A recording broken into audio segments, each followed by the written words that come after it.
কেন? মাত্র 12,000 টাকা সুদে ধার দিয়ে ফাঁকা চেকে 13 লাখ টাকা বসিয়ে মিথ্যা মামলা দেওয়ার অভিযোগে ঠাকুরগাঁয়ের বালিয়ারাঙ্গি উপজেলার আলোচিত দাদন ব্যবসায়ী খাদেমুল ইসলামকে গ্রেপ্তার করেছে পুলিশ। বুধবার বিকালে তাকে উপজেলার ভানুর ইউনিয়নের সিদর বাজার থেকে আটক করে। পরে ভুক্তভোগীদের পক্ষে দিনমজুর উত্তম কুমার রায় বাদী হয়ে মামলা দায়ের করলে আজ বৃহস্পতিবার বিকালে তাকে আদালতের মাধ্যমে কারাগারে পাঠায় বালিয়ারাঙ্গি থানা পুলিশ। জানা গেছে, দীর্ঘদিন ধরে এলাকার সাধারণ মানুষকে টাকা সুদের উপর দেওয়ার আগেই নিজেই ব্যাংক অ্যাকাউন্ট খুলে চেক জমা রাখতেন তিনি।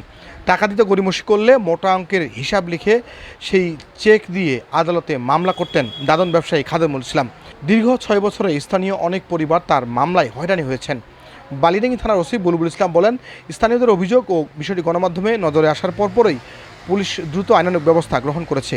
এ ধরনের অবৈধ ও শোষণমূলক দাদন ব্যবসার বিরুদ্ধে শুধু আইনি ব্যবস্থাপনায় যথেষ্ট নয় বলে মনে করেন তিনি।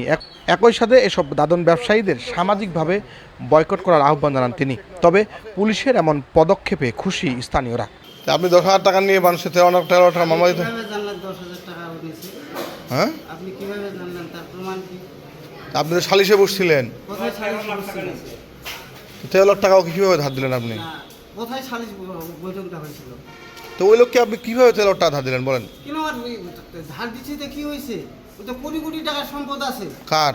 ওই যে উত্তমের। তা আপনি কতটুকু সম্পদের মালিক সে জানেন আপনি? তা আপনি 13 লাখ টাকা তাকে ধার দিলেন কিভাবে? ধার দিছি দেখি আমার টাকা আছে, ধার দিছিও না, বিঘা সম্পদ আছে আপনি জানেন? তো ওই কত এত বিঘা সম্পদ থাকলে সে 13 লাখ টাকা আপনাকে ধার নিবে কেন বলেন? কে? ও আপনাকে 13টা ধান আমি দিছি। আপনি 13 লাখ টাকা ধার, তাহলে আপনি এর আগে খমিরকে ধার দিলেন না, তারপর আরো বেশ কয়েকজনকে মামলা করছেন, আপনার কতগুলো মামলা কাগজ লাগবে?